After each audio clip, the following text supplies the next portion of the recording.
William and Harry reunite at last at their late uncle's funeral.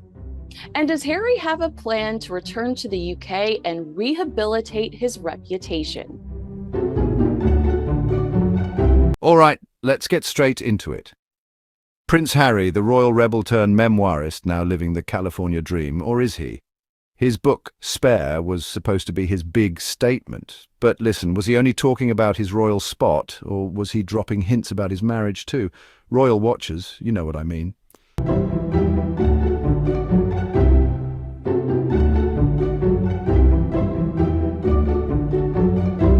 Hello and welcome to Heirs and Spares, the show where we bring you insight and opinion into the lives of two rather famous royal couples on both sides of the Atlantic. I'm Kinsey Schofield, and I'll be bringing you updates on the Duke and Duchess of Sussex right here in sunny California. And I'm Rupert Bell, bringing you updates on the Prince and Princess of Wales, who, like many parents, are probably relieved school holidays have come to an end. That's right. We've got so much to talk about, and we're going to get to that conversation in just a moment. But really, what it almost broke the internet last week, the fact that Prince William and Prince Harry were in the same space for their late uncle's funeral. They both attended this funeral in Norfolk. Reports say the Prince of Wales and the Duke of Sussex wanted to pay respects to their mother's brother-in-law, Lord Robert Fellows. Harry flew in from the US to join the Spencer family. The Sun said that the brothers made a discreet appearance and sat apart from each other in the back of the church. A local resident was quoted by the Sun saying William and Harry kept their distance and did not speak to each other. Now, initial reports, Rupert, were that Prince Harry would not be there. We debated whether or not we might see Prince William, but we did hear that Prince Harry was not going to be there. So it goes to show how much things can change at the last minute, right? Well, I think more importantly, it shows the significance of the part Lord Robert Fellows may have played in both the boys' lives, William and Harry. And when you look at where he came from, remember he was the long-standing personal private secretary to the late Queen.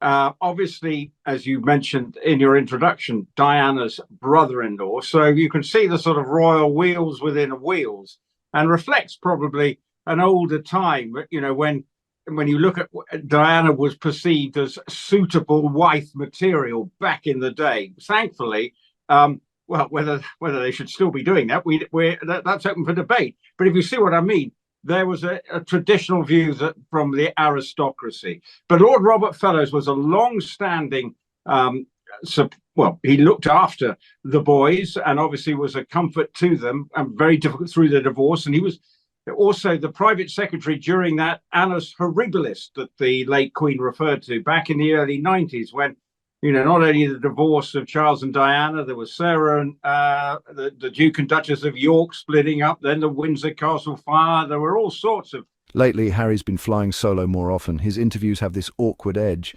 And honestly, he doesn't look like the same carefree guy. Is Harry truly living free, or just playing the spare role in a whole new monarchy, this time ruled by Meghan? Now, here's where it gets spicy. Word on the royal street is King Charles hasn't slammed the door shut. In fact, I keep hearing about secret calls, quiet birthday wishes, and even a rumoured lunch invite. Series of events, and the royal family's popularity was at a pretty low ebb. But I think what it does come down to is that Harry at least shows, you know, some sense of family. And what was really good, it was under the cover of darkness. There was no fanfare. And it only slipped out. And yes, there are local residents saying they sat at the back. I think the local vicar who conducted the service has also been quoted how he was slightly surprised to see them.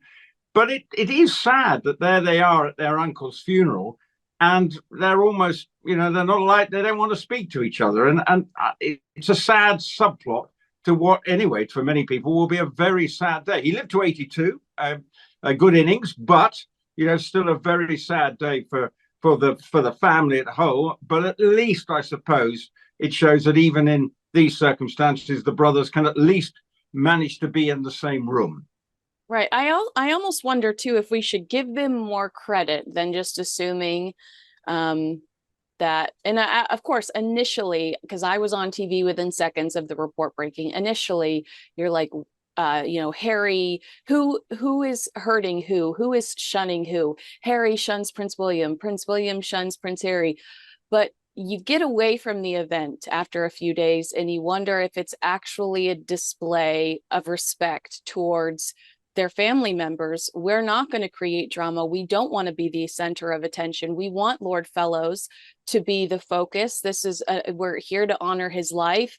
And maybe it's not about two brothers that don't get along, but two brothers that have matured enough to realize that it's not about them. And they do need to keep a low profile to honor this individual who was so loyal to the crown and loyal to their family, so loyal to the Queen. And it needs to be about him that day. Well, I think so much of what needs to be, whenever the Harry William sort of roadshow comes in time, it immediately becomes a distraction.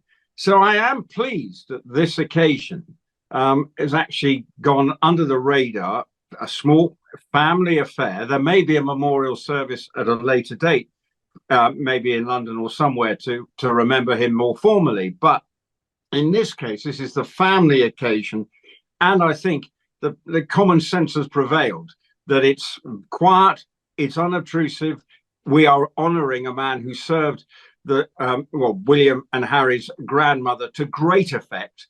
And that's the priority and had to be the priority. So the fact that it slipped out later on is good. And, maybe they might have been able to say hello to each other. But again, it might have been a little frosty, and presumably people were sort of looking over their shoulders, wondering what's going on here. But the main focus, and you're absolutely right, was to honour a man who had served the royal family with distinction. So what's going on? Is Harry slowly worming his way back into the royal circle, maybe even testing the waters for a full-on comeback? And if he is, what's the price? Are we seeing cracks in the Sussex marriage, or is this just the next chapter in Harry's never-boring story? And hey, if you're into this royal deep dive, smash that subscribe button and tap the bell.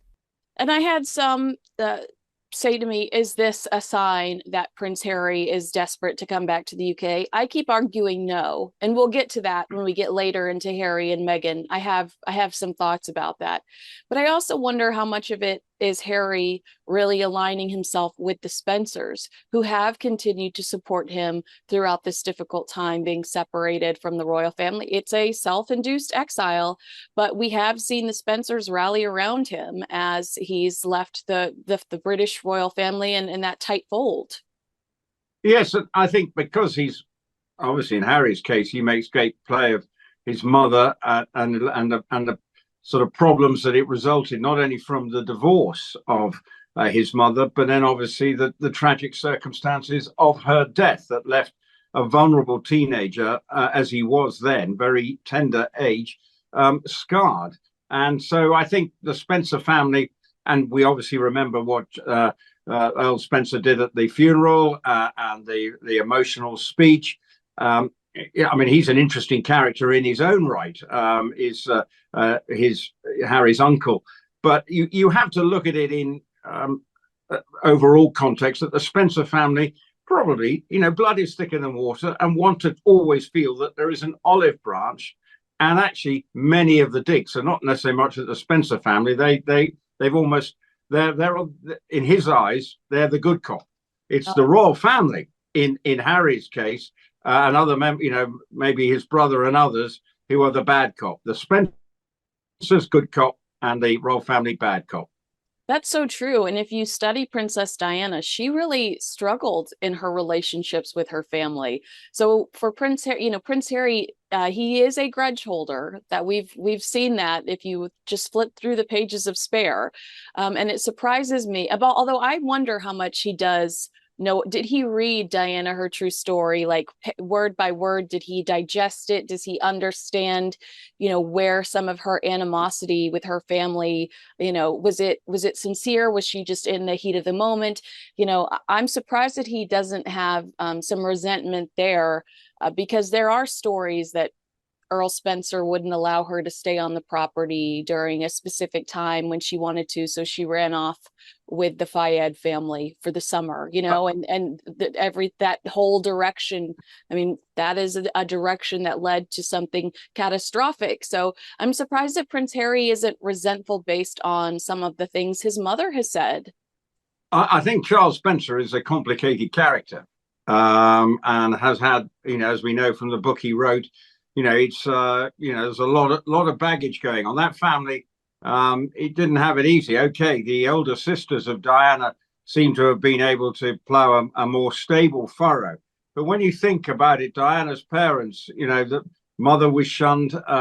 I mean, I remember the mother. She was a shopkeeper in Oban in Scotland. Well, she owned a gift shop in Scotland, and and I know that.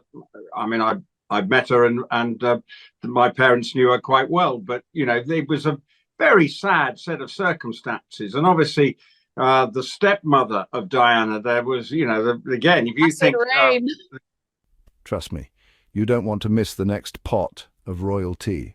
So, what do you think? Is Harry done being the outsider? Is his California chapter closing? Or is this just a royal remix? Drop your guesses in the comments. I really do read them. Don't forget to like, subscribe, and share with your fellow royal watchers. Until next time, keep sipping that tea, but make sure it's hot.